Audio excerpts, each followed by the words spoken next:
मेरे नाम अंशु है और यह जो मैं आपको कहानी सुनाने जा रहा हूं वो कुछ ऐसा है जो मैंने खुद अनुभव किया है। यह घटना 1 साल पहले की है, जब मैं अपनी दादी के गांव में कुछ दिन बिताने के लिए गया था। यह गांव बहुत ही शांत और एकदम सुनसान था। गांव में जाने के बाद मुझे एक अजीब सा एहसास होने लगा, जैसे कोई मुझे देख रहा हो, मगर जब भी मैंने पलट कर देखा, वहां कोई नहीं होता था। मेरी दादी हमेशा मुझसे कहती थीं, रात के वक्त बाहर मत निकलना, वहां कुछ ऐसा है जो नहीं दिखता। लेकिन मैंने सोचा, ये तो बस एक पुरानी गांव की कहानी होगी। तो एक रात मैं अपने दोस्तों के साथ बाहर निकल पड़ा। हम गांव के पास के एक पुराने पेड़ के नीचे बैठे थे।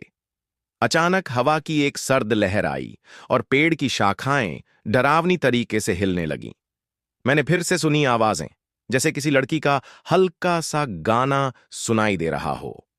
मैंने सोचा, शायद यह कोई गांव की लड़की है जो रात में गाती है। लेकिन मेरे दोस्तों ने जब यह सुना तो वे डर के मारे सहम गए। मैंने फिर अपनी लाइट जलाई और देखा, वहां एक लड़की खड़ी थी। उसका चेहरा एकदम सफेद था, बाल खुले हुए थे और उसकी आंखें पूरी तरह से काली थीं। उसने हमें देखकर एक कटीली मुस्कान दी। तुम यहां क्या कर रहे हो? उसकी आवाज जैसे हवा में गूंज रही थी।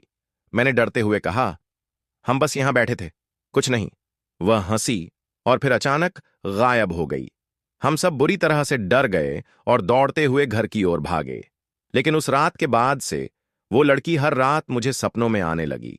मैंने उससे कई बार पूछा कि वह कौन है, लेकिन उसने कभी जवाब नहीं दिया, बस हर बार मुस्कुरा देती थी। धीरे धीरे मेरी हालत बिगड़ने लगी। अब मुझे दिन में भी उसका चेहरा दिखने लगा था और मेरे अंदर एक अजीब सी बेचैनी महसूस होने लगी थी।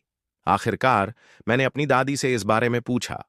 उन्होंने मुझे जो बताया वह मुझे कभी नहीं भूल पाएगा। वो लड़की कोई और नहीं, हमारी पुराने घर की बेटी थी, दादी ने धीरे से कहा। वो लड़की एक दिन प्रेम में धोखा खाकर मर गई थी और उसके बाद से उसका आत्मा गांव में भटकता है। उसने कभी अपना प्यार पूरा नहीं किया था।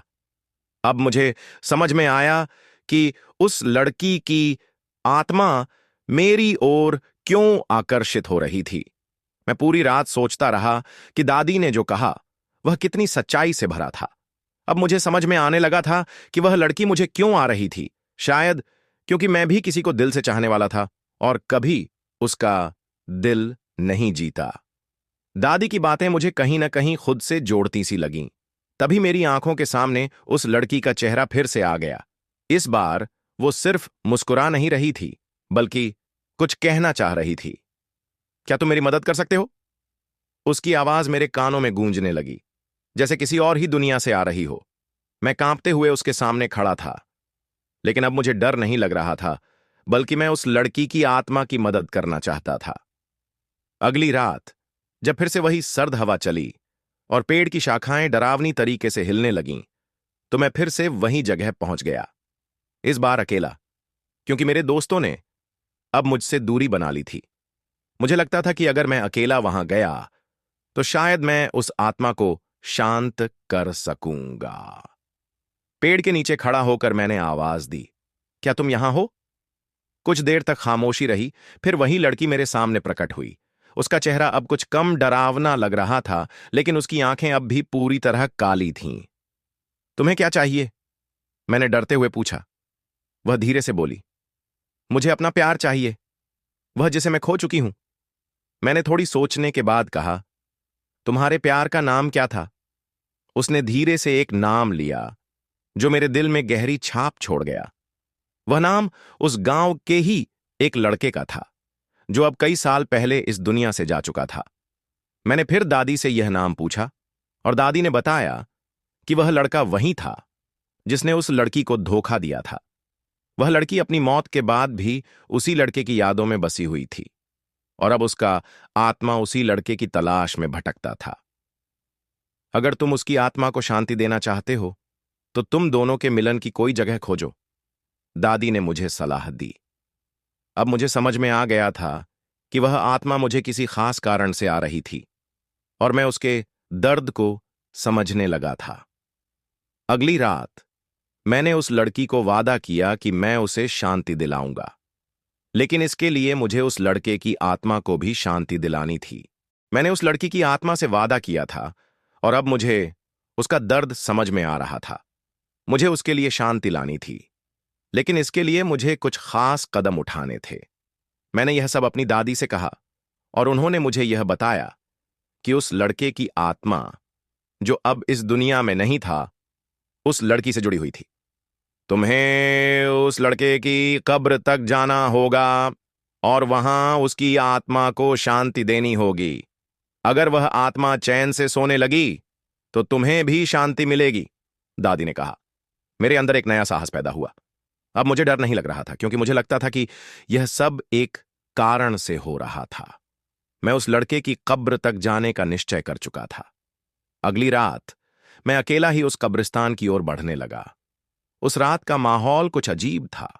आसमान में घने बादल थे और हवा में ठंडक महसूस हो रही थी। जैसे ही मैं कब्रिस्तान पहुंचा, मुझे एक अजीब सी शांति का एहसास हुआ। चारों ओर खामोशी थी और मेरे कदम खुद ब खुद उस लड़के की कब्र की ओर बढ़ गए।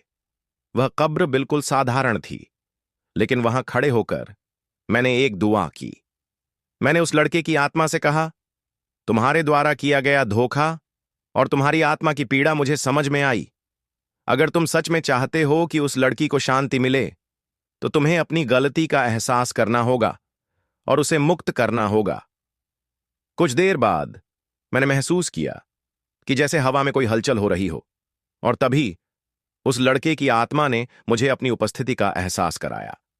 उसकी कंठी आवाज सुनाई दी, मैं अपनी गलती को समझ चुका हूं और मुझे शांति चाहिए। उसके बाद मैंने अपनी प्रार्थना पूरी की और वहां से वापस जाने लगा। जैसे ही मैं गांव लौट रहा था, मुझे महसूस हुआ कि वह लड़की जो अब तक मुझे परेशान कर रही थी, शायद अब शांत हो चुकी थी।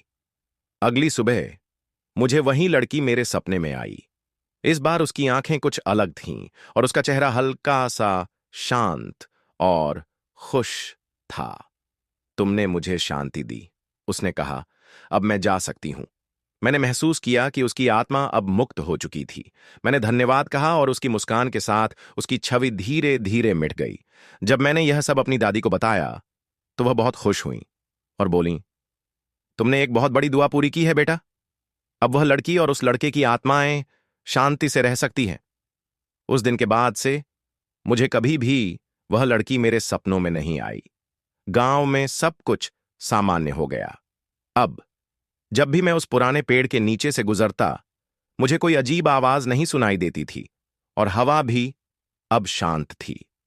यह अनुभव मुझे हमेशा याद रहेगा, क्योंकि इसने मुझे यह सिखाया कि हमें दूसरों के दर्द को समझकर उनकी मदद करनी चाहिए, और अगर किसी आत्मा को शांति चाहिए तो हमें उस दिशा में कदम उठाने का साहस रखना चाहिए।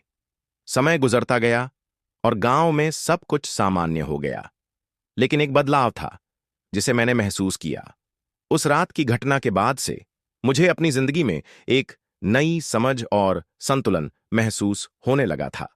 मुझे एहसास हुआ कि यह सिर्फ एक आत्मा की मदद करने की कहानी नहीं थी, बल्कि यह मेरी आत्मिक यात्रा थी, जो मुझे अपने भीतर की शक्ति और साहस को पहचानने का मौका देती थी। अब मैं पहले से कहीं ज्यादा संवेदनशील हो गया था। मैंने लोगों की भावनाओं को समझने की कोशिश की और हर छोटी छोटी चीज को गंभीरता से लिया। मुझे अब यह महसूस होने लगा था कि जीवन में हर रिश्ते और हर भावना का एक गहरा अर्थ होता है। एक दिन जब मैं गांव के बाहर चल रहा था, मुझे एक लड़की दिखाई दी जो मुझे बहुत परिचित सी लगी। उसकी आंखें वहीं काली थीं, लेकिन उसका चेहरा अब डरावना नहीं था। वह लड़की पास आई और मुस्कुराते हुए बोली, तुमने जो किया उसके लिए मैं तुम्हारी हमेशा आभारी रहूंगी। तुमने मुझे शांति दी और अब मैं अपना रास्ता खुद चुन सकती हूं। मैंने सोचा कि यह वही लड़की है और मेरी आंखों में हल्की सी नमी आ गई। इस बार उसका चेहरा हल्का था, जैसे वह आशीर्वाद देने आई हो। तुमने हमें हमारी गलतियों का एहसास कराया, उसने कहा। अब मैं चली जाऊंगी, लेकिन तुम हमेशा याद रखना, शांति और प्यार में ही शक्ति है। मैंने एक गहरी सांस ली और उसे अपनी शुभकामनाएं दी। जब वह चली गई तो मुझे महसूस हुआ कि उसकी आत्मा अब पूरी तरह से मुक्त हो चुकी थी। गांव में लोग अब मुझे अजीब नजरों से नहीं देखते थे। मैं समझ चुका था कि जीवन और मृत्यु के बीच एक असाधारण कड़ी होती है, और अगर हम इस कड़ी को सही तरीके से समझते हैं तो न केवल आत्माएं बल्कि हम खुद भी शांति पा सकते हैं। कुछ महीनों बाद दादी ने मुझे बताया कि गांव में अब रातें और भी शांत हो गई हैं और किसी ने भी उन अजीब घटनाओं का सामना नहीं किया। मैं अब भी उन पुरानी यादों को संजो कर रखता हूं, क्योंकि वे मेरी जिंदगी का अहम हिस्सा बन चुकी थीं। मुझे पता था कि वह लड़की और वह लड़का अब शांति से होंगे, और मैं भी अपनी जिंदगी में आगे बढ़ चुका था।